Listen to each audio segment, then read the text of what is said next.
Welcome to the Agents of Fandom podcast. I am your host, TJ Zwarich, and I'm joined as always by my co-host, Garrett Blaney. How's it going, Garrett? It's going good. I've been super busy lately. I just got a new job, so that's been taking up a lot of my time. So I'm going into this with thank you, Jomi. I'm going into this with not a lot of prep. So but this is one of my favorite things to talk about. So I cannot wait to get into this episode. The episode's long overdue, and that is a-okay that you didn't prep because our guest is not a fan of prep time. We've been hoping to do this collab for a long time. Our second guest from the prestigious podcast, The Ringerverse. We are joined today by Jomi the Explainer Adeniran. How's it going, Jomi? It's going good. Like you said, did no prep for this episode. We're down with big prep time. We just go off vibes. We see it and we attack it. And we're big enough fans of this that we can just go off the dome piece and talk about our favorite stuff. Honestly, that's very true. But no, I'm excited to be here, man. I'm really excited to talk Agents of S.H.I.E.L.D. you guys. Let's get into it. Woo. We're going to have a very special Agents of S.H.I.E.L.D. episode. We're going to talk all of our favorite parts, our least favorite parts, what we're going to see next. Jomi has one of the best stories I've ever heard. He's got that lined up for us. Before we get going, if you're watching this on YouTube, make sure to help us combat the YouTube algorithm overlords. Hit the like button, subscribe, comment, and help us out. If you're listening on podcast form, make sure you leave us a nice 5-star rating, write a little review there. Follow us on all the socials, Agents of Fandom, except for Twitter. We are at Agents Fandom. There's not much Marvel news for us to talk about this week. There's some new Moon Knight spots that we're excited to dive into. All three of us here on the podcast just received our Moon Knight screeners, so we're going to be watching that. And us on Agents of Fandom, we will be dropping you our spoiler-free reactions to those soon. So make sure you check out the socials, check out agentsoffandom.com. Those are coming. Whew. Enough with that. Let's talk some Agents of S.H.I.E.L.D. That's why we're here. We are excited. We're ready. And so before we dive into this, I guess, as we dive into this, Jomi, I want to know what fueled your love for this show? Like, why do you love Agents of Fandom? Where did this fandom come from? Agents of S.H.I.E.L.D. Agents of S.H.I.E.L.D. We are Agents of Fandom. Also Agents of Fandom. Yeah. You got to trick me right there. A little extra plug in there. Early on in the hypnosis. Listen, big Agents of Fandom fan, just, huge Garrett and TJ every week bringing the hits, you know what I'm saying? Ruben, behind the scenes, y'all do what y'all got to do. You feel me? I was a big Agents of S.H.I.E.L.D. fan because I loved, Coulson from, Iron Man, Thor. Like, he was the through line of phase one, right? He was the character you followed, through each movie. And so when he died, at the end of spoilers for Avengers, by the way, if you haven't seen that movie, Coulson dies, right? And you're like, no, you said that's your guy, right? That was my guy. And so when they said, Coulson's alive, he's in the show, I was like, yo, I'm locked in. Like, let's get it, And so I was there from day one, sitting in front of my television on Tuesday night in September in 2013. I was there. I love it. I was there from day one too. And I'll be honest, I wasn't hooked from day one though. It was the same thing. Coulson was the one that brought me in. I wasn't hooked from day one. I was hooked on like day 5. I stuck through it at the beginning, knowing that it was going to gradually keep going, gradually keep getting better. And my love of the show and my love of the MCU really coincide because Captain America, the Winter Soldier, is my favorite movie in the entire MCU. I think it's the best movie in the entire MCU. The twists and the turns in it, it's unbelievable. And the way that S.H.I.E.L.D. just flew off the handle right after Captain America, the Winter Soldier, holy shit, I was hooked from there on out. Garrett, what was it for you? Yeah, I pretty much have the exact same story as Jomi. I was devastated that Coulson died. I saw a commercial or whatever when they announced Agents of S.H.I.E.L.D. They said they were bringing it back. I was hooked immediately. I started watching it. Like you, TJ, it maybe wasn't my favorite show at the very beginning. But I'm able to like go back and watch every season with fondness. Like I recently just rewatched it when I introduced it to my girlfriend Nina, and she was making fun of it like the whole first season, and then the second season comes along, the third season comes along, and all of a sudden she's hooked, And it didn't take that long for me. I was able to. I just like the weekly like end of it. So while it wasn't my favorite show at the beginning, I never didn't like it, and then as the season went on, man, this is definitely my favorite show of all time. Like I can say that. Wow. Yeah. It was tough because watching it in real time. Yeah. You knew like, hey man, like what's going on? Like, cause even like we can discuss the content forever, right? But even looking at like how it was done by ABC. So I think I said this on an episode of the Midnight Boys, but like one episode came out November 26th, right? The next episode came out December 10th. The next episode came out January 7th. They had another episode on January 14th. Then there was another episode February 4th. So there were 5 episodes in 4 months. Like, how are you supposed to develop a show, have people coming back each week when you're doing 5 episodes in 4 months? That's insane. That's nuts. I'm there like, what? How am I supposed to watch this show if like I end the episode? It's like in 6 weeks. You're like, bro, what? And they have a fire teaser at the end too. You're like, I need to know. Like, what? I'm saying, yeah, like, this is one of the hardest shows to have watched like in real time throughout, like with all the cliffhangers, with like Game of Thrones was rough. I didn't watch that. I didn't watch that from the beginning. I watched that from like season 3 to 10, I think, in real time. But like Agents of S.H.I.E.L.D., I think is the only show I've watched in real time throughout its entirety. Like I saw every episode on the premiere night.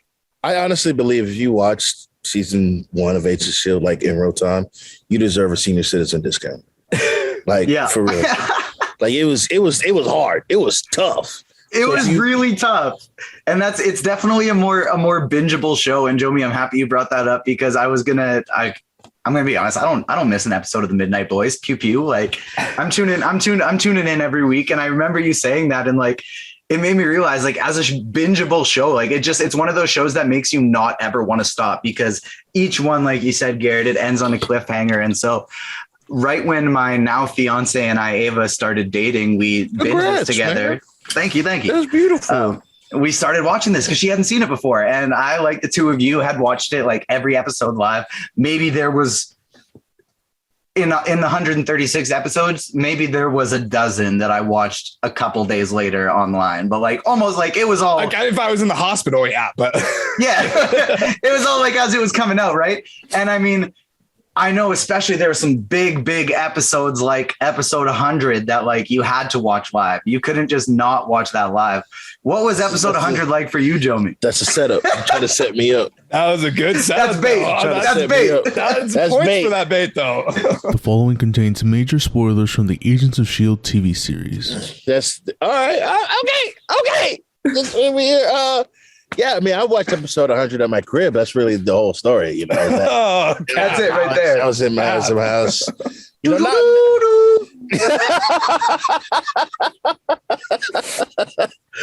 know, I can't believe you got me at that, TJ. Okay, for sure. It's okay. I see what it's going down. So I've got a story about watching episode 100. Like I said, man, huge S.H.I.E.L.D. fan. Like even like when they moved times and it was like Tuesdays, when it was Fridays, whatever, I made time to be in front of my television at 9 or 8 or at 10, like whenever it was showing, I was watching.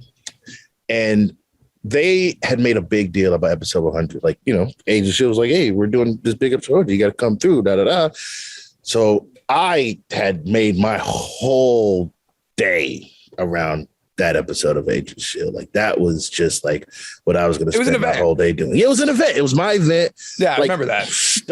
I baked cookies, man. Like I had like a whole plan. All right. So here's where things going to start to go off the rails a little bit. The girl I was seeing at the time, she was like, "Hey, do you want to hang out tonight?" And I was like, "For sure, yeah, you could come through. I'm watching Agents of Shield. Like that's perfect. Bring the girl to the crib, get some Shield with some cookies. It's like the best night of my life. Like I'm thinking, like, man, it does not get better than this, right?" So come through, chat. Agents of Shield comes on. And I'm focused. Like let me be honest. Like I'm zoned in. You know what I'm saying?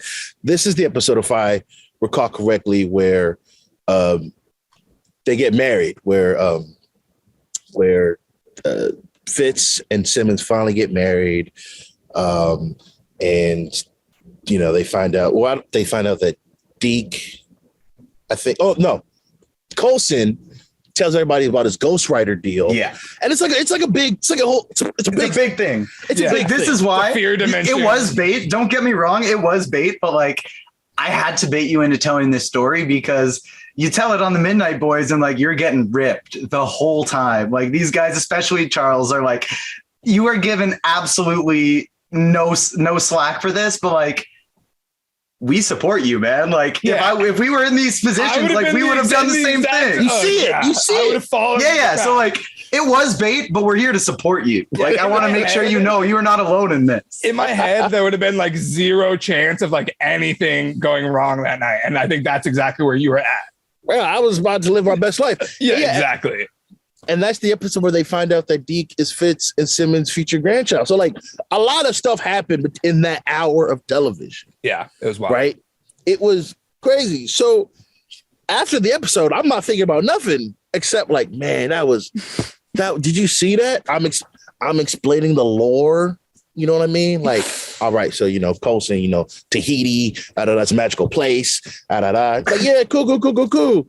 And then, like maybe a couple of weeks later, it's like, hey, I'm just not really feeling this. I was like, oh man, that's cool. Like I understand. You know what I'm saying? Like the game is the game. I understand.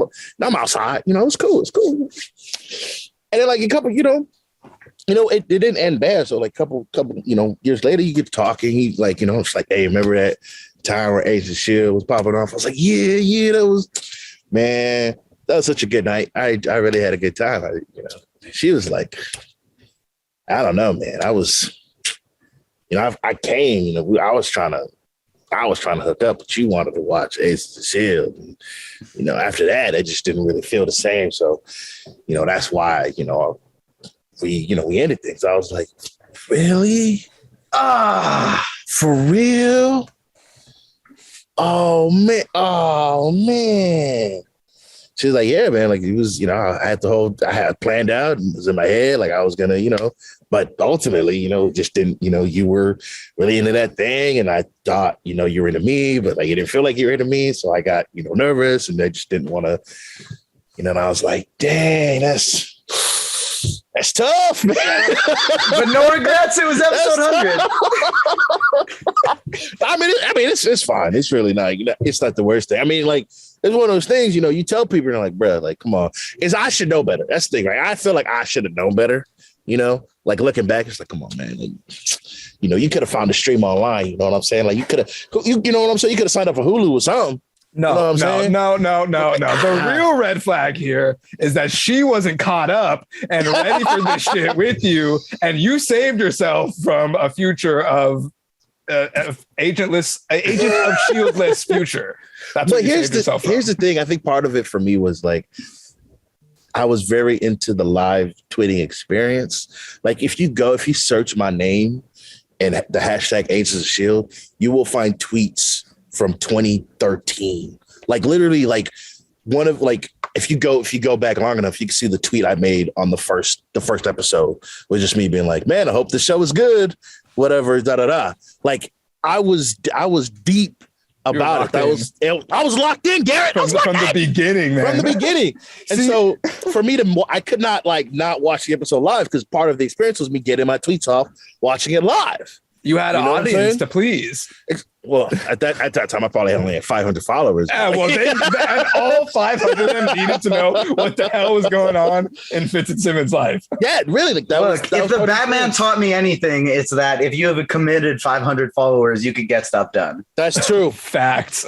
That's true. See, that's so funny because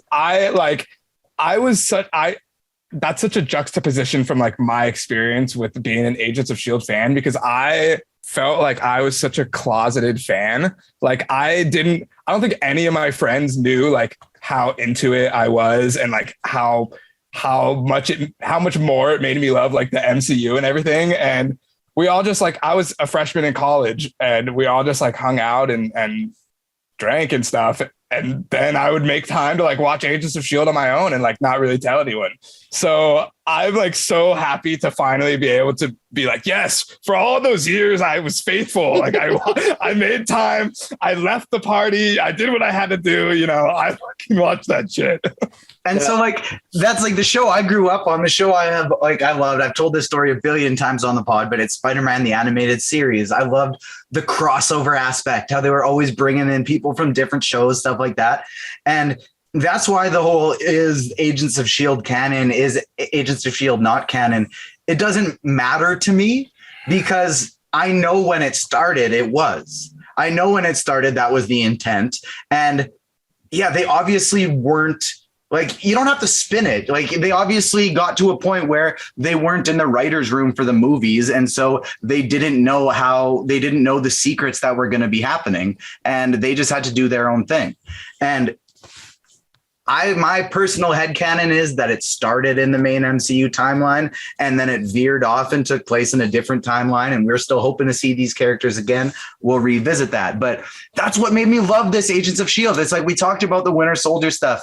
Obviously, spoilers for the end of season 1, where Nick Fury is there and like he's helping them out of the container.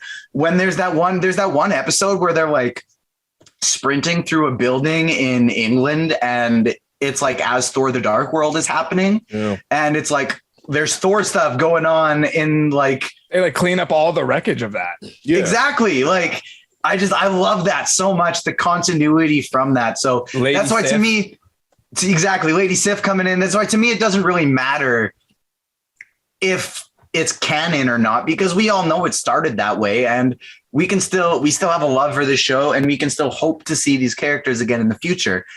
And we all love these characters. I want to know who are your top 3? If you could narrow it down, maybe your top 2 and a bit of a dark horse one. Like, who are your favorite characters in our favorite show? Jomi, I'll start with you. All right, man. I mean, I came for Coulson. Coulson delivered, man. Shout out my guy, Clark Gregg. You know, he brought it. 7 seasons, was, always doing the Coulson thing. Like, it was, I can't start off my list without naming him. So like, he's definitely got to be there. My second, man, I'm going stock. My first 2 answers are stock. Daisy. Yeah. Right. Like, because her growth, we talk about, a lot of characters and their progression throughout the series. And, 136 episodes, we thought Coulson was going to be like the main character, but really it was Daisy. She showed the most growth in the 7 seasons it ran. She started off as Sky, right? And then became Daisy, became Quake. It was like truly at the end of it, like the main character of the series. So and to that point, I think that she also grew the most like professionally and as an actor throughout the series as well, because at a couple seasons into it, she's just like, not that she was ever not good, but she's just like on another level as she was. Yeah. What they had her do like early seasons, she not, I want to say comic relief, but she was definitely there to be like funny. Like the Valley Girl kind of. Yeah. But then like they got her like, hey, she's like a great dramatic actress. Why don't we put her in situations where she can, be emotional and be, vulnerable? And that worked. She was almost that audience voice of like that. Anytime you get like a sci-fi or a fantasy show or movie, it's like there's always that one person that it's like this is stupid and crazy. Like, you guys can't do this. Like, that's not real life. Like, she was almost that audience voice. And I know, Garrett, I know Coulson's your number one. Is Daisy your number two? No. Interesting. So Daisy's my number one. That's why I asked. She didn't start out that way. And so that's why I'm glad you both mentioned like her growth as an actress and a character, because by the end, she was by far my number one. And she didn't start out that way. But Jomi, I'll let you finish out your list before we dive into ours. My third little dark horse pick. This is my guy. Every time I go back and I see this man on screen, I'm like, that's my guy. Mine. Agent Trip. That's my guy. Anton Triplet was the homie. We're gonna talk about him in depth a little later, but yeah, that was my guy. I love me some Agent Trip. He's great. He's great. All great picks. Garrett, hit me with your list. Yeah, so I'm going to be honest with you. I don't even know if Coulson is my number one. Definitely on my list, though, because that's obviously the reason that I first fell in love with the show. And let's be honest, Clark Gregg is just phenomenal throughout. He's as much Coulson as RDJ is Iron Man or, any of those others. But I think my number one has to be like Fitz. I love Fitz so much. We talk about all the growth that like Sky, Daisy, Quake went through, but like Fitz goes through some crazy obstacles in like every season as well. Not only personally, but his relationship with Gemma has to be the most obstacled relationship in like all of TV that I can TV, just media. Yeah, media. Yeah, they would not let those two be all together. of human history. Yeah, exactly. Yeah, Romeo and Juliet. Nah. Fitz and Simmons, man. Yeah, they got to die and like probably meet each other in heaven after that. But Fitz and Simmons went through hell on Earth like 7 times in a row. Not just Earth, but on Earth and in different planets. Different dimensions, different timelines. Yeah. So I have to put Fitz as my number one and virtual simulations. Yeah. And we'll talk about the framework as we go on, because that is, yeah. Anyways, enough on that, because I have a lot to say on that later. So I'm going to say Fitz at number one. We'll go Coulson number two. And I love like everyone else. Trip is a great agent to add on, but I want to just add. This isn't my top 3 overall. So is not my third overall, but I want to give a shout out to Agent Davis, because Agent Davis, every time I go back and rewatch, there's an episode in season 1 where like the guy is haunting his like manager because he like messed with the part at the plant to get her to like come down and check and like see him more often. And like it ends up exploding and like the whole town hates her because they think that she like killed everyone.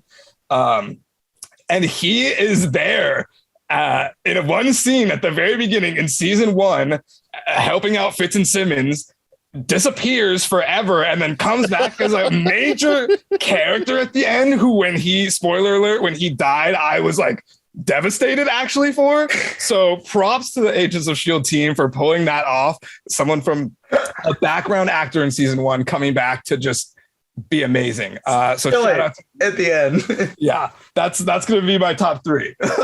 And just like shout out to Davis for being the butt of literally every joke when he comes back at the end, man. Like that guy's just getting ripped apart. He goes through a lot, man. He goes on this interstellar like road trip where he has to pilot everyone around like the galaxy, and they all hate each other at that point in time. Like the only difference between him and everybody else is like he actually complains about that shit, and so they just give him so much flack for complaining about it. They're like, we're all going through stuff, man. He is like a family. He's a family. I was about to say that. Like he's got like kids. Yeah, like kids. Everybody else is just like gallivanting around the universe. Like S.H.I.E.L.D. is their family, but this guy actually has like relevant people to like live for. Like this is a paycheck for him. He's got people to go back to at home.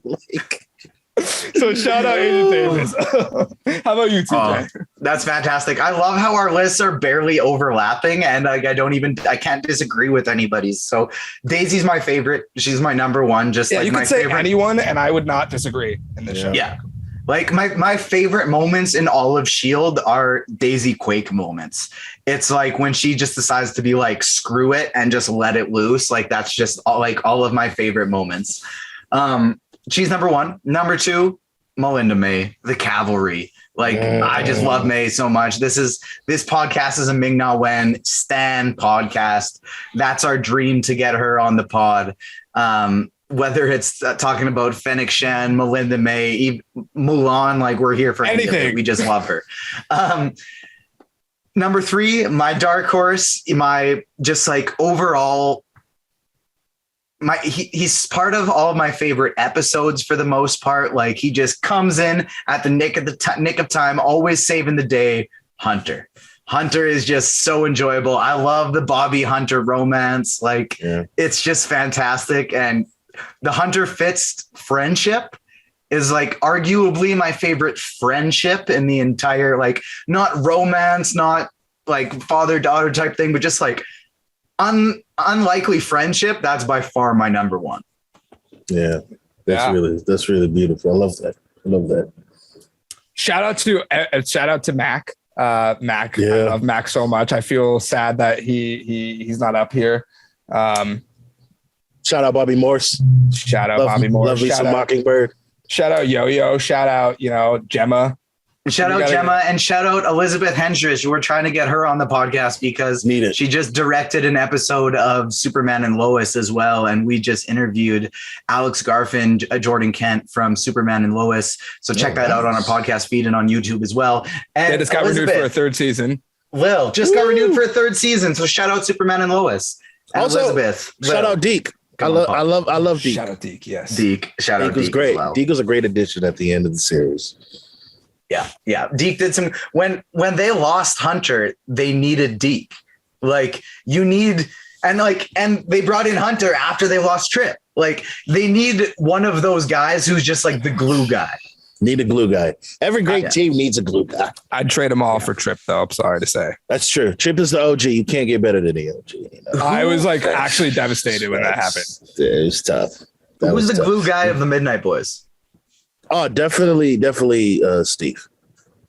Definitely Steve. Steve Allman is the guy. Great glue guy, keeps everything rolling because me, Charles, and Van will we'll get out of pocket every so often. Yeah. And Steve's the guy's like, come on, guys, we gotta bring it back together. Come on, let's focus. So Steve's great. Love you some Steve Allman.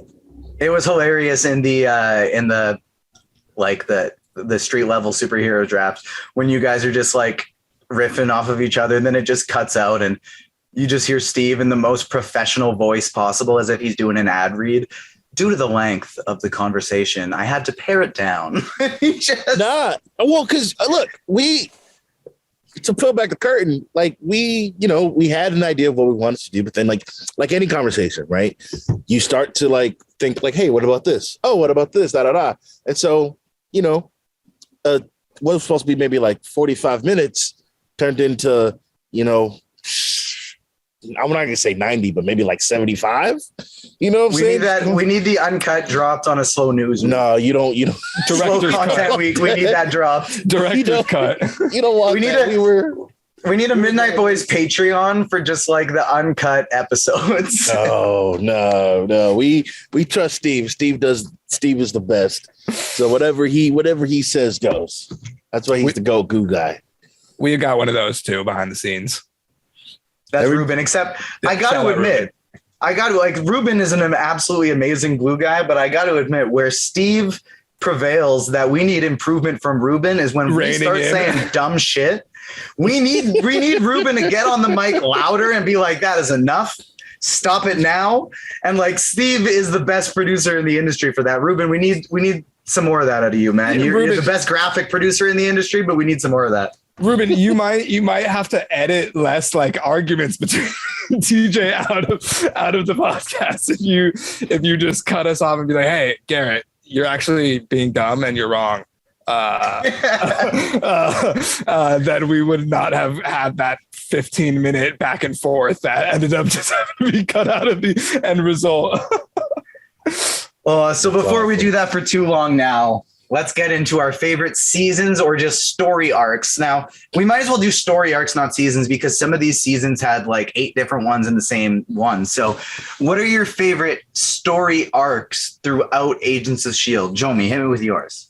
I mean, it's really only one answer. I mean, well, not the story arcs, but the seasons. It's got to be season 4, right? Season 4 gives you Ghost Rider, it gives you LMD, and it gives you Agents of Hydra. Now, if we're going off, let's even just say season 4, right? Ghost Rider, LMD, Agents of Hydra. Like, which one? There's a lot of options. Ghost Rider. You actually get, Robbie Reyes is excellent as Ghost Rider. In LMD, you get John Hannah as the brilliant scientist trying to, bring Ada to life. And in Agents of Hydra, you get Ward back, but he's a good guy this time. It's nuts. Yeah. But if I had to pick one out of those 3, give me Agents of Hydra. And that arc is the best for me. Like I said, seeing Ward good again and him and Daisy like playing house And Trip, right? and Trip comes back, and Coulson does the whole, Coulson is like a teacher, and he's like, they're like, you're better than that. And he's like, no, I just make soap. I make my own soap because the other soap is bad. It's awesome. And that's my favorite arc. Agents of Hydra, I love a lot of the stuff the show does, but Agents of Hydra, if I'm just like, man, I want to watch an Agents of episode, that's where I'll come back to, because those episodes are just hidden. Yeah, 100%. That's the best arc in the entire series. Everything that happens inside the framework is magic. I remember like when we saw Grant Ward come back, when we saw Trip come back, when we saw anybody who came back in the framework, I was blown away and like hooked. And those were the seasons where I was like, just like clawing my way through the week to get to the next episode. Fantastic. Some other, I really enjoyed the Hive arc, to be honest. I feel like the Grant Ward's like character, they wanted to keep him around for as long as possible, but with the story, it was hard to do that. And then the way they brought him back as Hive was just phenomenal. Like the way he played that character, like it was chilling. To see him like emaciated with like the ribs and everything, and then how the CGI of like the like mites coming off of him, and it's so good. But if I had to choose something outside of the framework or that, I do enjoy like the LMD sequence when they can't decide like who is an LMD. And that episode is crazy. Gemma like stabs Fitz, but Fitz is the LMD, and then she gets locked in like that closet with Daisy, and they're both like, ugh! And she's like, no, you can trust me, like let me quake you, like that is just so intense and high stakes, and that's just such a phenomenal season. Like we could talk about that season for the rest of the night. Forever, really. So TJ, what about you? So those are all my favorites as well. Like the Ghost Rider one was just absolutely fantastic. It was so much fun. Another one I want to bring up, just because it to me has some of the best and some of the worst, is when they're out in space, Daisy is captured by the Kree, and she's basically in like that almost borderline like Sicarian fight ring, except as opposed to being gladiator situation, it's the bidding situation, right? Yeah. And what I love about that is we get to see Fitz back in like doctor mode, right? Like he's trying to do whatever he can to free Gemma, do whatever he can to free Daisy. And we get to see Daisy just go off. Like we get to see Daisy be Quake. She just has had enough of everything. She's sending people off everywhere. It's fantastic. A lot of my qualms, though, with that part of the show, and I guess brings it back to a bit to season 1 as well. I wish they would have never uttered the word gravitonium in the entire show. Like, miss me with the gravitonium. Other than that, I love it all. And what sucks is like some of my favorite Daisy arcs are so gravitonium focused, but like, why did they make so much of the show focus on that? That was just for me. That was just for me. It was always funny because it was one of those things I thought they like happened in season 1 that they shelved, right? Like, yeah, it was an Agent Davis. Yeah, like yeah.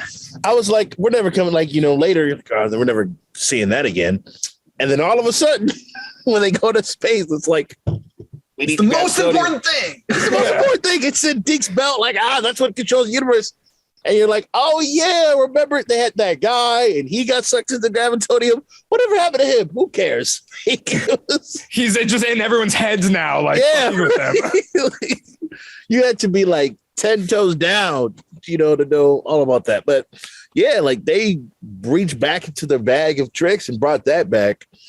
I guess shout out Talbot. Like if I grow out the Muzzy, I can do a mean Talbot cosplay if I spike this up a little bit. But like, it wasn't my favorite stuff. Yeah, Talbot. I take back what I said earlier. If you had listed Talbot as one of your favorite characters, I would have been a little bit bummed. Yeah, fair. But what I do love about that arc is the whole anticipation of like, did Daisy quake the earth? Like, what broke the earth apart? Actually, was it Daisy? Everyone is so afraid of her. They have to put this like chip in her to stop her powers, or else like she'll destroy whatever structure they're living on. And then that I did enjoy that part of that arc. I'll say that. Yeah, I did as well. There was definitely some fun puzzle piece to put together stuff there. Were there any Fitz and Simmons is the answer to favorite romance, of course. Shout out Bobby and Hunter. That was my favorite one to watch. Were there any you guys other ones you particularly liked? Other ones you didn't like at all? Jomi, you're shaking your head. Was there any that didn't sit well with you and you're like, why'd you do that? I don't know if it's a take per se. Well, I'll start off with this. They should have given Trip and Gemma a little more leeway, I think, because listen, we were always going to get Fitz and Simmons, right? Like that was always going to be there. But let's not lie, man. My man Trip had Gemma fumbling, bro. She was looking at him a certain type of way, you know what I'm saying?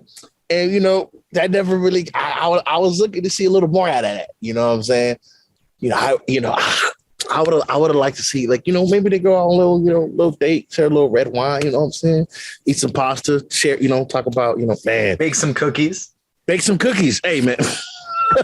But I'm saying that would have been beautiful. Now here's what it is. Right? I'm gonna, not to bring this pot down. We're having a fun time. But in season 7, what they did with Daisy and Susan is some of the most asinine television I've ever seen in my entire life. I hated every single second they shared screen time together. That was horrendous. It was honestly offensive. And we as fans deserve better than that, to be frank with you. I hated that. I hated it. Maybe it's because how in love I am with Daisy that I didn't like any of them. But after the Ward stuff, I didn't really like any of her romances. Lincoln had some cool powers. Shout out Static Shock, my favorite DC hero. Virgil Hawkins, my guy. But I could have laughed. I didn't need Lincoln. He didn't do it for me either. Yeah, he sucked. I remember. I remember again, season 1 going okay, they're gonna put Sky and Ward together. Clearly, that's how that goes. Okay, it's not great, but I don't love it, but I know how television works. And then right before the Captain America Winter Soldier happened, you're like, oh, this isn't so bad. I think I'm not gonna hate this anymore. And then he kills Katie, and you're like, I can't have it. It's just not good anymore. And after that, I was like, yeah, let leave Daisy alone. Like this is, I've seen enough. It would have been the perfect. They should have left it alone for a few seasons, and it would have been the perfect opportunity after a long break from Ward to give her a girlfriend. I mean, I wouldn't have been opposed to that. Put her with the other destroyer of worlds at the end instead of Sousa. That was Doug Cameron. Yeah. I mean, listen. Again, they were supposed to power puff together. True. That hurts. Like, not to get off the topic, but that hurts that she can't do that no more. Because I was locked in. I was like, Chloe Bennett's my girl. I got to support. I was reading up on Powerpuff Girls lore. You know what I'm saying? Oh, you were in it. I was in it. And then you were like reading up on Mojo Jojo. You were ready exactly, to go. Like, what is this town? Like, why is this town so special? And then she's like, by the way, I'm out of here. And I was like, bro, I did all this campaigning. I had agendas that I was going to push. I got to again, we're going to talk to where they might show up in the future, but scheduling conflicts is why she left. Scheduling conflicts. Hey, but yeah. And as an Agent Carter truther, right? Someone who, season 2 is not that bad. It's not great. Let's be clear, but it's not like the worst thing we've ever seen. Iron Fist and Inhumans exist, right? Oh, Inhumans. But at the same time, I, figured Sousa and, Agent Carter, even though like Captain America goes back in time and does this whole thing, it was, Sousa was in love with Agent Carter. Like that was cool. Like I was cool with that. Like that, that's fine by me. But then have Sousa come in, 95 years old, by the way, like just ancient man. Yeah, grandpa. An ancient man to come through and start laying it on the sky. I ain't gonna be honest with you guys. It disgusted me. I mean, to be fair, it was kind of her. But both of them. I feel like, I don't know. I feel like she really put the moves on him in the past. She needed a square. She needed not that square though. Squarest square. Not the oldest square you can find, bro. Like, what is that? I will say, it was weird. It was weird. I liked how they got rid of her past two boyfriends like at the same time, just in like a space explosion. Right. I was like, Lincoln was useful. Like finally he did something useful and sacrificed himself and is gone. But check this out, right? Because Deke shows up. You're thinking like, okay, this is Deke's time, right? Deke's gonna put the moves on. And Deke is like quite obviously in love with Daisy to the point where Mac, like he goes under, he whispers it. Deke is us. And Deke Mac is the audience. And Mac and Coulson are like, dog, you were talking about how much you love Sky. He's like, no, I wasn't. And then Coulson has this great line. You gotta look it up where he's like, oh, I believe this guy. I believe him. And so I'm thinking, okay, like, I don't really think Deke and Daisy should go together, but like, I like Deke, so I'm not going to complain about it. And they don't put Deke and Kurt together. Deke is like left hanging. I'm like, oh, for sure. We're done with giving Daisy love interest. Like we're here. Okay. Like I can roll with this. You know what I'm saying? I got no problem. We got Fitz and Simmons. We got Coulson and May, right? Which is weird at first because you're like, oh no, not mom and dad. But then, it's like, this is cute. I was cool. We're not giving Daisy no love interest. And then Sousa shows up and it was just raw. It was just not the time for that.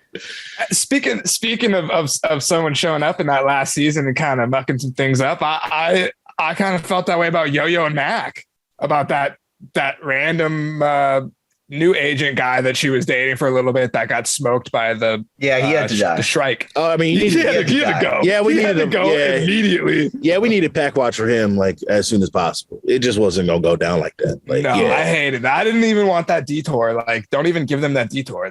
They went through like enough. I feel Yo-Yo and Mac turned into mom and dad. Like, yeah, they did. I'm glad that Yo-Yo. I'm glad that Mac was able to like step into that role for Coulson when he became like the LMD, because he really was the next like natural choice, I think, to lead the team.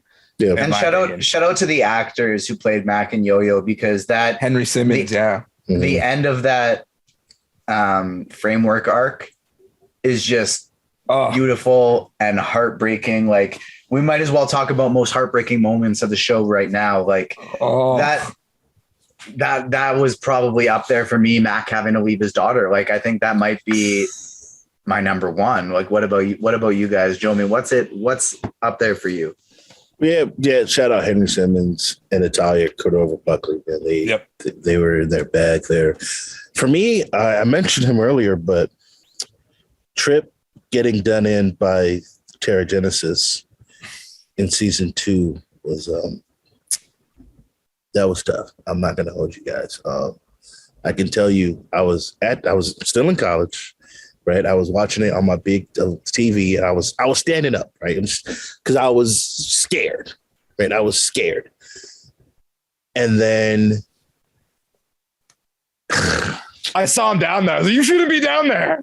You should not be down there. And he's there. I'm like, come on, man. Like, you got to get him out of there, right? Get him out of there. And he goes, he gets rocked up. Get rocked up. That's weird. But it's not wrong. He's not wrong. It's not wrong. I kind of like it. He turns into a rock. He got rocked. He got rocked. Gets rocked up.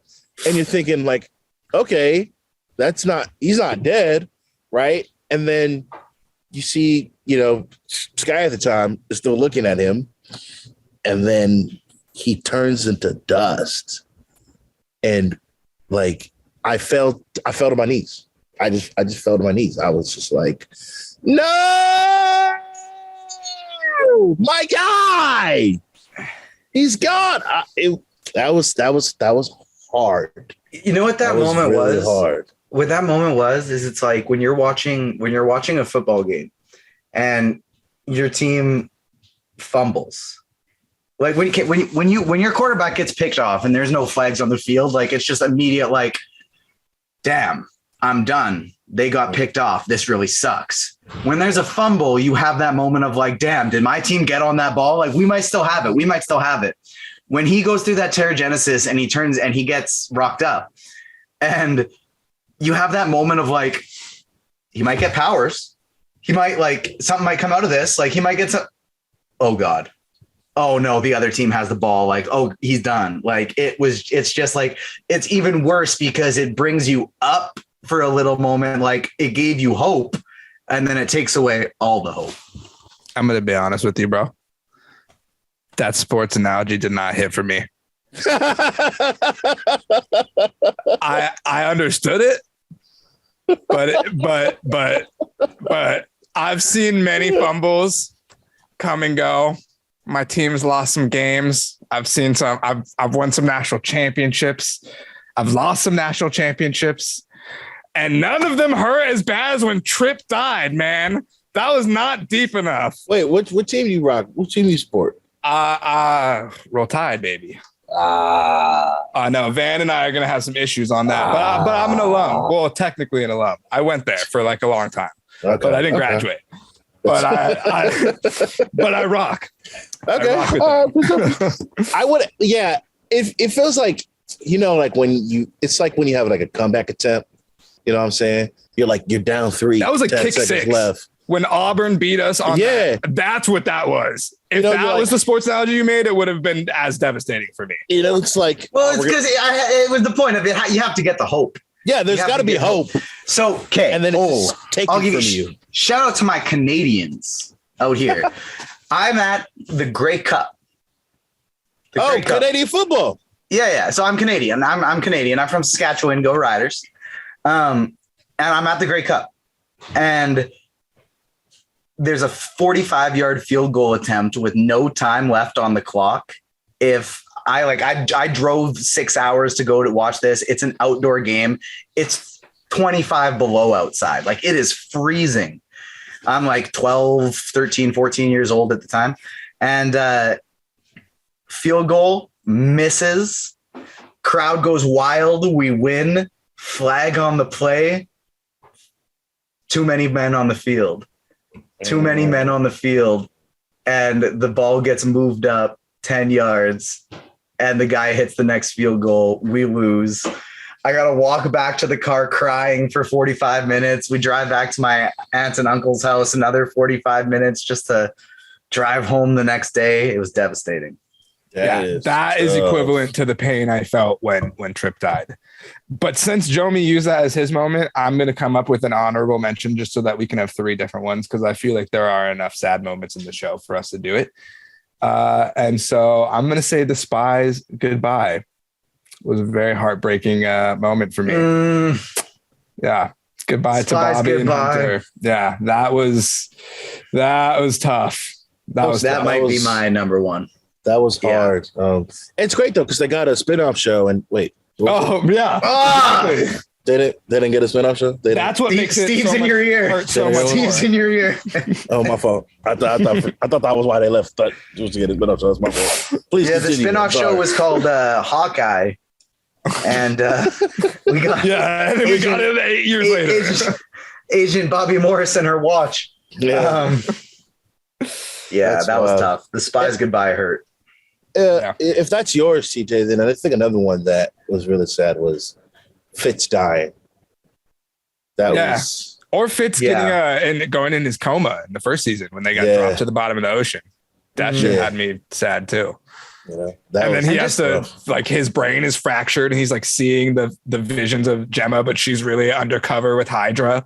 Yeah, like that, and he's like working out that whole arc is you can't pick one Fitzsimmons one just because there's so many, and just even like Gemma freaking out at the end when like they start messing with the chip in her brain and she remembers why she's not supposed to be remembering stuff and just starts going bonkers. Like, jeez, they just have so many emotional, heartfelt moments that like, it's not just like you start tearing up, like it's bawling. Yeah. I love when they're in the like Chronicom, like mind world where, and she's like regressing into her child form and he has to like go into her house and like help her with her fears and everything. That was such a dynamic, like I was like, they've already been through so much. Like, how could you really put them through anything else? And then they did, and it was a new original thing. And I thought that gelled really well and came across really awesome. So that was that shout out to that moment between them. Speaking of Chronicons, we got to give a shout out to our boy Enoch. Let me tell you something. I'd never heard of the Talking Heads before, right? But when season 5 opens up and it's the Talking Heads song, I listen to that song all the time now because of my boy Enoch. I even getting ready, putting his skin on, and his skin on early in the morning. That's my guy. Speaking of notable friendships, like shout out Enoch and Fitz, like that arc of Enoch and Fitz friendship and Daisy and Simmons friendship, that is like a good 1-2 punch that they hit us back and forth with. Yeah. I have a little Enoch story as well. So listeners of the pod know this a little bit, but Jomi, I do a little managing for a esports organization that is very highly involved in Apex Legends. So I'm a big Apex Legends fan. Nice. And I lost my train of thought. I don't even know why I started this. I don't even know where I was when I started this. Enoch.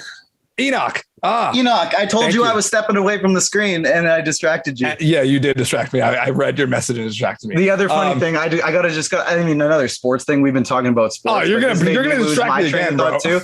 I just saw a funny tweet that a player won't return to the game, and the injury reason they put in brackets was tanking for Justice Winslow in Portland. Justice Winslow tanking, won't return to game. Yikes. But Enoch and Apex Legends continue. Right. Sorry. So thank you for reminding me. So so back in the day when I was really heavy getting into it, watching it a lot on Twitch, I was watching like one of the biggest Apex Twitch streamers, and I just saw in like the kill feed that someone had died and their name was Brother Enoch. So I was like, oh, and it was like during live time when that stuff was coming out. So I was like, I got to look this guy up. I got to see what's up with this guy. Turns out like 2 years later, still a dedicated follower. He's my boy. Shout out to Enoch. He's a big creator now. He used to have 20 viewers when I watched him. He has like 1.3K in the mornings now. So shout out Enoch. And thank you, Agents of S.H.I.E.L.D., for showing me the name Enoch, which led me to find my homie Enoch on Twitch. Yeah, love that. That's just kind of a wild Enoch story. That's awesome. Yeah, like TJ was saying, like that friendship is always beautiful, because like Fitz would be like, his curmudgeon self, and like Enoch, not a robot, but like also, very robotic in his mannerisms, was the heart of that relationship, right? Like, yes, he was the person who was like, think about your emotions, God. And when he like his final moments with when he kind of gets accepted by the whole team, when they finally realize like because oh my God, the season where they're just going back in time and he's just the like connector is just so sad. It's like every time you're like, yo, take him with you, man. Every time they call him on a payphone or something, it's like, bro, he's just living out his life, in the regular timeline. And 30 years later, hey, they're back. He's just like, oh my God. I mean, he's not going nowhere. Like, so sad. I show some love to my boy, man. He's done so much for y'all. That's true. Rank for me the order of like most human to least human of Chronicoms, LMDs, Eternals. Most human, Eternals. Least human, probably Chronicoms. Yeah. I'd say, and LMD in the middle, because they're programmed to function like humans. I would say that's him ranking only because Chronicons could take their skin off, and that's really gross, to be honest with you. That's really gross, to be honest. Super gross. And they live inside like computers, and they're evil. That's just not how that's going to go down. Yeah, I'm with you. So we obviously look to the past, and we appreciate Agents of S.H.I.E.L.D. for what it is, whether it's canon or not canon. But we still want to see more of these people. We want more Melinda May. We want more Phil Coulson. We want more Fitzsimmons. We want more Quake. Who do you think are the most likely to come back in the MCU, and what would make sense for them to appear? So the one I've written an article on this up on agentsofFandom.com on where I think Quake might appear in the MCU. And before we knew that Ms. Marvel wasn't going to be doing Inhumans at all, I thought it would make sense for maybe if Kamala is being hunted for being an Inhuman, it would make sense for Daisy to maybe show up there and help whisk her away, something like that. Now that it's looking like that won't be taking an Inhuman arc, I'd say the best guess for her to show up would be Secret Invasion. Just based on that being very space-esque. It really seems like they'd be able to bring her in pretty easily and just be like, yeah, I was in space. That's why you haven't seen me. I've sword stuff in space. Yeah, sword stuff. Exactly. Well, see, that was my agenda. I got this Ace of the Sword agenda. You know what I'm saying? Like, hey, what's his name? After Secret Invasion, because we see Nick Fury like in space at the end of Far From Home. Yeah.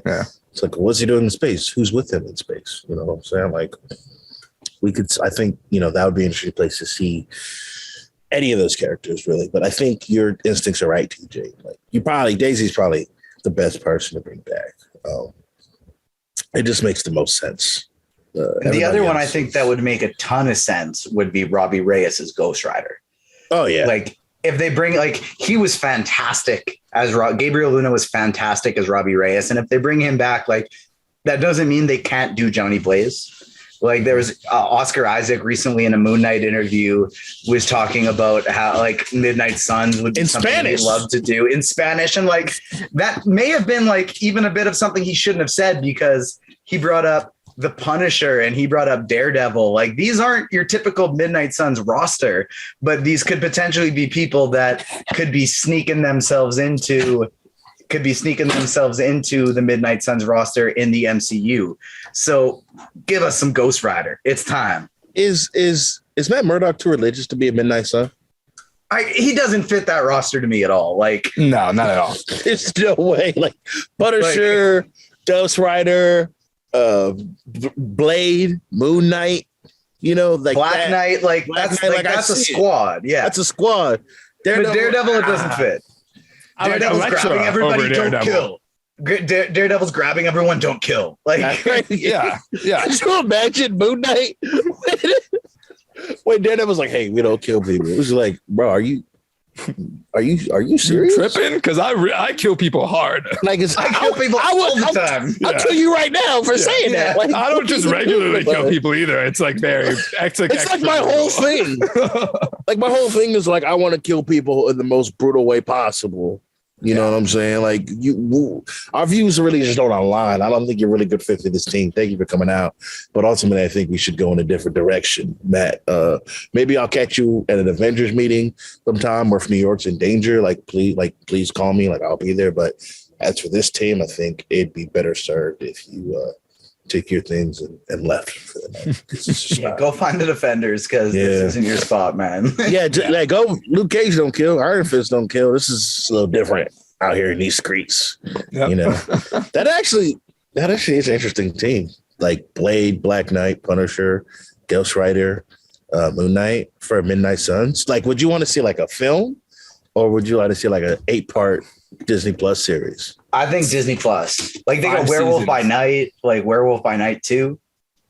And I think that would be better served as a Disney Plus series just because otherwise that's just so much to fit into a movie. Like I'd love for that to be a 8-episode 1 hour each type series. Yeah, fleshed out. Now, And I'd switch Daredevil with Elektra, and I'm cool with it. okay. So because here's the thing, right? Because Xiling.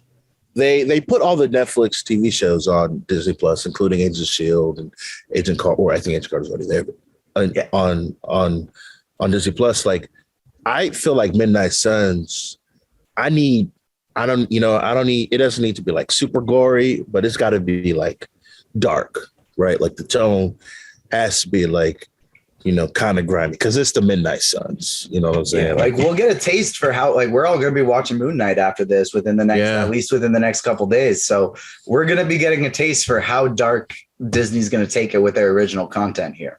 So we'll see what happens with Oscar Isaac's accent because he can't bring that to Midnight Suns. You've got to keep that in Moon Knight. Don't bring that to my Midnight Suns. Okay, like it's just not gonna go down. You know what I'm saying? That dude, that accent is. I mean, he's trying something new. You can't be mad at a brother man for trying something new. You know what I'm saying?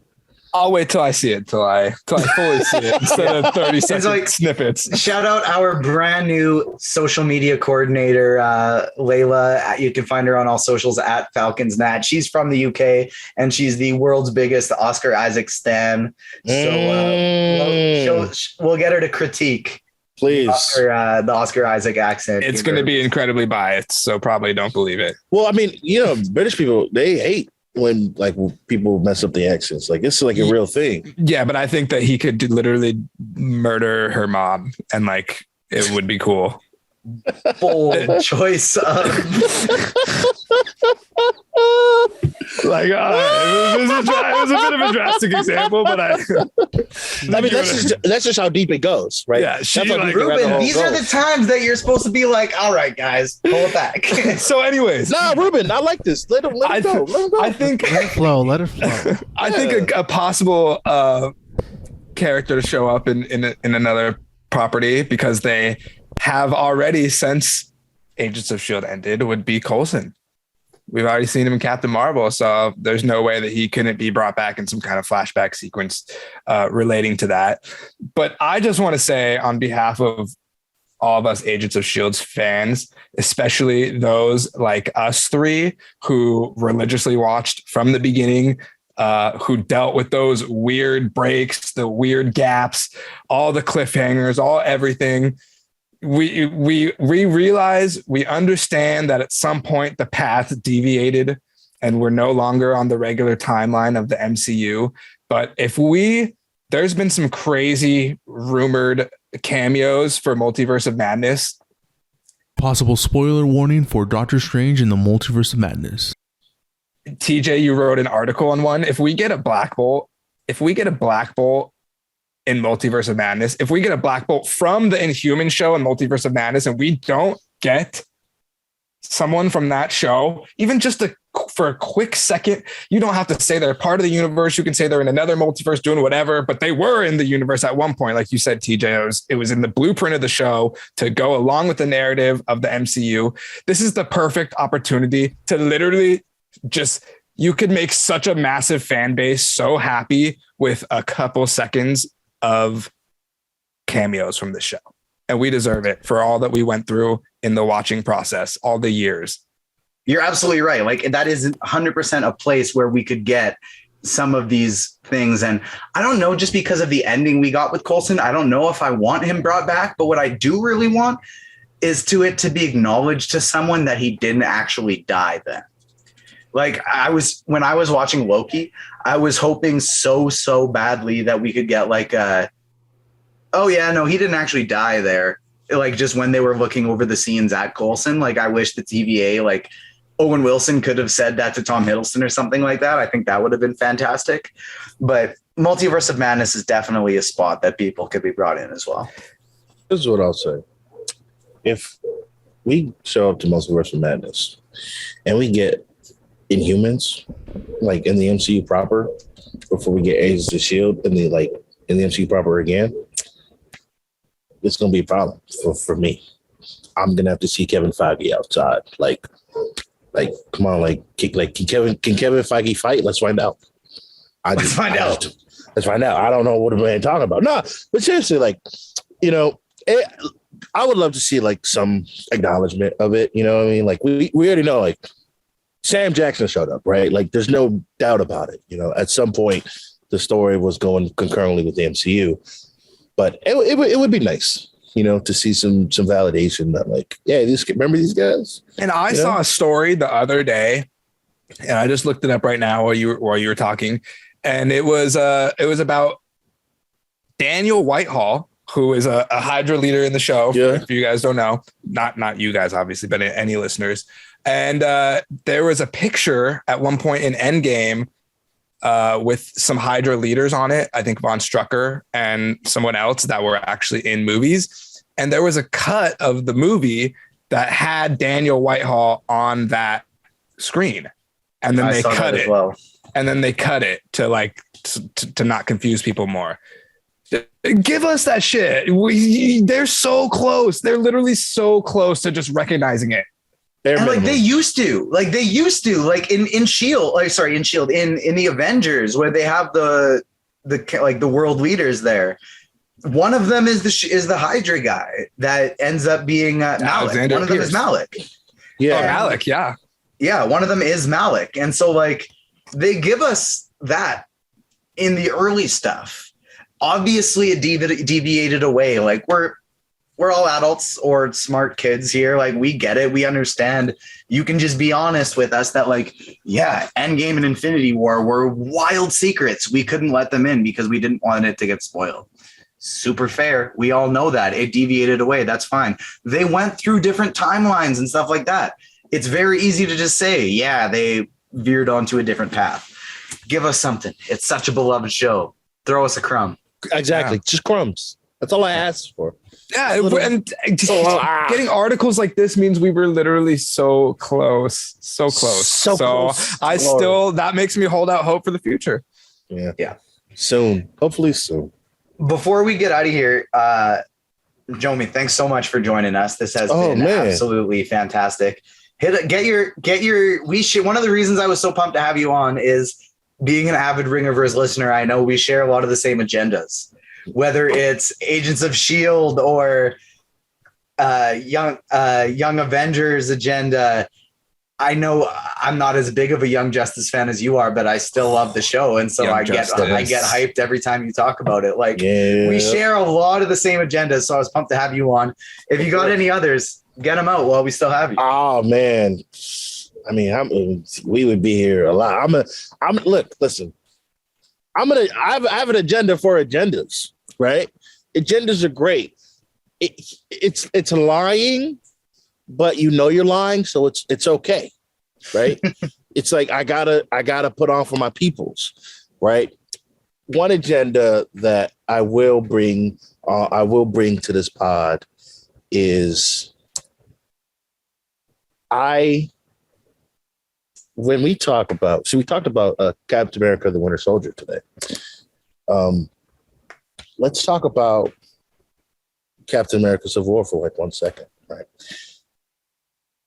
Captain America is a fraud for many reasons, but specifically for not letting Iron Man give Bucky the business down there in the bunker, Siberia. Let me tell you something, right?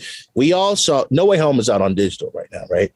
So I don't know if y'all went and, copped it and watched it again, but I did. Immediately, recently. the first minute it was out. Right? When the Green Goblin, spoilers for Spider-Man No Way Home, when Green Goblin killed Aunt May, Spider-Man said, our boy, Tom Holland said, I'm going to kill Green Goblin. Like, that's what it is. Like, he killed my, I'm gonna get my ones. I'm gonna handle my ones. Right. So when he had him on the broken shield at Statue of Liberty, he was giving him the business. Right? It was a little back and forth, but he was giving him the business. Right? Blah, blah, blah. He was not holding back at all. Right. It wasn't until he brought the glider up to kill him that Toby stepped in and said, hey, man, you can't do it. You can't do it. There's a shot of Toby and Andrew watching Tom give Green Goblin the work, but they just like, hey, man, they've got their own thing going on. I'm going to mind my business because I understand you've got beef, right? Now, why? Captain America is a lot older than those two. Why can't he be like, hey, listen, Iron Man got his parents killed by Bucky. Why not let him, y'all got y'all business. This is none of my business, right? Because I wasn't there. I wasn't involved. I'm gonna let y'all handle y'all business. But when it's my, when it start to get out of hand, then I'll intervene. You know what I'm saying? Why Captain America think it's all about him? You understand what I'm saying? That's all I got to say. You know what I'm saying? Because of a very specific scene in a back alley of a theater in Captain America: The First Avenger, when Steve is getting the absolute shit kicked out of him by some random guy who wouldn't shut up in the theater, and Bucky steps in and he just rolls that guy. That's why Steve can't step in. I agree with you, by the way, but I'm saying that's why Steve steps in. And that's why I'm saying Steve is a loser. And I'll say this. That's why he's a loser. You can't bring age into it when you're saying he's so much older than these guys, when like 70 of those years he was like in an iceberg. He should know better. I'm just saying he should know better. Did he have like years of self-reflection or see, Garrett, that's why you're missing the point. See, it's not a critical thought. I'm pushing an agenda. Your logic doesn't make any sense. I don't care. That's a 95-year-old man. He should understand, like, this is for the young bucks. You know what I'm saying? Like, let me step back and let me let them handle their business because I'm a grown man. And when I see two other grown men, not older. Yeah, I was going to say Bucky's just as old. Have their own little thing. Nah, you know what I'm saying? Like, it doesn't matter. It's the agenda. It doesn't matter. That's the agenda. You're right. But like, you know what I'm saying? But at least Bucky is like, hey, I'm not saying Iron Man was like, he was like, man, you got to understand, like, Bucky was brainwashed, but you killed my mom, right? Like, I've got to see you for that. It is what like, it is. Yeah. I've got to see you for that. Like, you know what I'm saying? You've got to pay a little bit. So I just, Captain America need to mind his business, and like, I've got other Captain America agendas, but we don't have time for those. We don't have time. My biggest Captain America agenda, and the reason that I'm Team Iron Man in Civil War, is just because the most true line spoke. I'm not even Team Iron Man. I'm Team Natasha Romanoff in Civil War, because the truest line spoken on that entire movie is, if we have one hand on the wheel, we can still drive. And sign the damn things and then just break the laws if you have to. Yeah. You were breaking the laws the entire time after Civil War anyways. Just sign the damn things, stay together, and then if you feel like you got to break the law, do it then. Well, they were probably breaking the law before that too, to be honest with you. And exactly. Well, he's a dummy. So like, he can't put two and two together. You know what I'm saying? Captain America doesn't have like the brain cells to like make those rational decisions. And the only time he makes a rational decision, he gets mocked for it. We don't have we really don't have to get into that. That's like it's the beauty of the MCU is that both Cap and Iron Man are completely flawed leaders. Iron Man thinks only with his brain, Cap thinks only with his heart. And if you could combine the two of them, they would be the absolute perfect leader. But then we also wouldn't have any of the movies that we had. Also, like, let's just be honest, right? Like, just looking at the lineups, like in 2016, Team Iron Man is so much cooler than Team Captain America, right? Because first of all, you have Falcon on Team Captain America. That's an L. Like that's an L. Like, let's be honest. And he has the drone in that movie. You have Falcon and Hawkeye. Come on now. Iron Man, Spider-Man. Come on. Vision. Black Panther. Talk to me nice. I'll talk to you and I'll say that we recently, and you are invited to be a part of this next year. We had so much fun.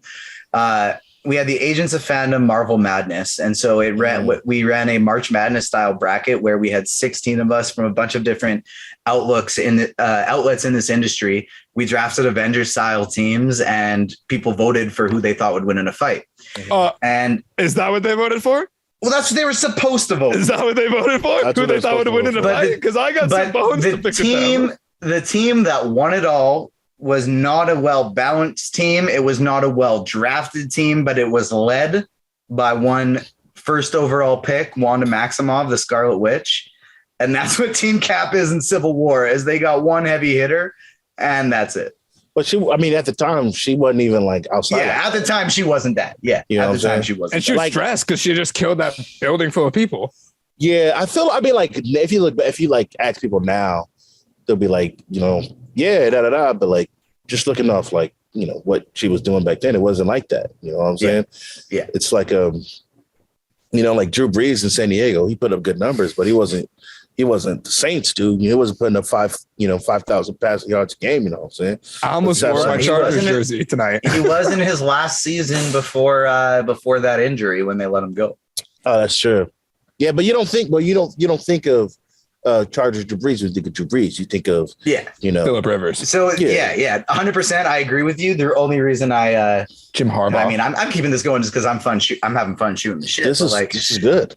As a child, I was a Saints and Chargers fan. I played with both of them on Madden. I was a little kid, right?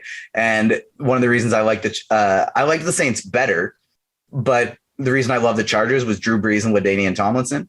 And I just loved that. Was all I do is I do that little from the backfield out route, and you just dump it off in the flat to LaDainian Tomlinson, run all day long. It was beautiful, just like Drew used to do to Kamara. But anyways, that's not what's important. As soon as I do think of that time because of that, but then as soon as Drew Brees signed with the Saints, who I already were like neck and neck with the Chargers for me, it was over. It was over at that point. Then it was Saints fan for life. I felt like Jameis Winston, my guy. And I am having fun with Jameis Winston. I'm rather Jameis Winston than Taysom Hill, than Carson Wentz, than Baker Mayfield, than any of these guys that are flying around right now. Don't get me wrong. I'd have loved Wilson, Rodgers, or Watson. I mean, maybe love Watson was not the way I'd put it, but any of those other guys, I'm taking Winston over him. Yeah, we're way off topic. I got LASIK, man. I got LASIK. He's ready. He can see now. But get Ben on here to talk some Saints with me. Not only are you guys like, second best team in the division is not like a crazy thing. That's like saying, you're the best, penny in a dime store. I just make that up. That doesn't make any sense. Long story short, I like that though. I'm gonna start saying that shit to people just to confuse them. That's like the worst division of football by far. So, I don't know if you're gonna make that's like a playoff team, because we're shooting for 10-7 to make playoffs. 10-7. That's the goal. 10-7. That's bright. That's a positive outlook. That's like. They were 6-2 with Jameis last year, man. All right. Boys. Can I just say? I'm sorry. This relates back to Agents of Shield because, back in my day, back in college, I worked at the sports arena. Like, I was in game management. And so whenever we had a Friday game night, right, I was worried, am I going to make it in top Agents of Shield? You know what I'm saying? And so sports and Agents of Shield really go together hand in hand. No, I just wanted to say what I'm saying is I'm lying. just like Agents of Shield and First Dates with cookies. All right, end the pod. That's enough. 3 strikes, Garrett. That's your 3rd strike. I'm out. Goodbye. 3 strikes. Jomi's out. Jomi's gone. He's walking away. He's walking.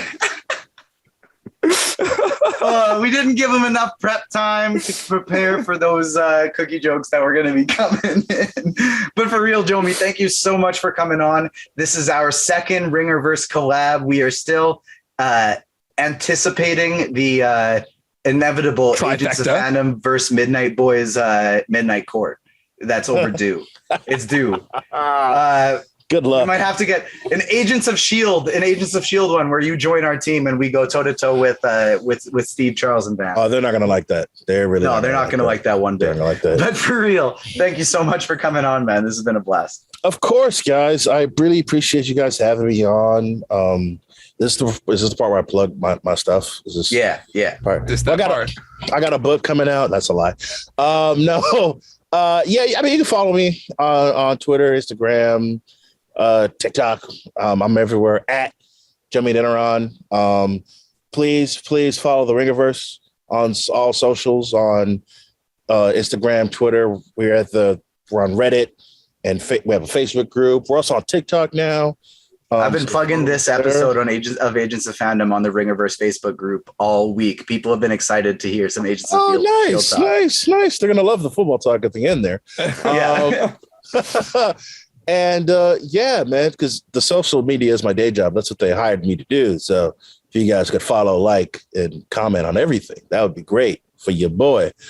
But no, man, that's about it, man. Thank you guys for having me. I had such a blast. This was really fun time. It was.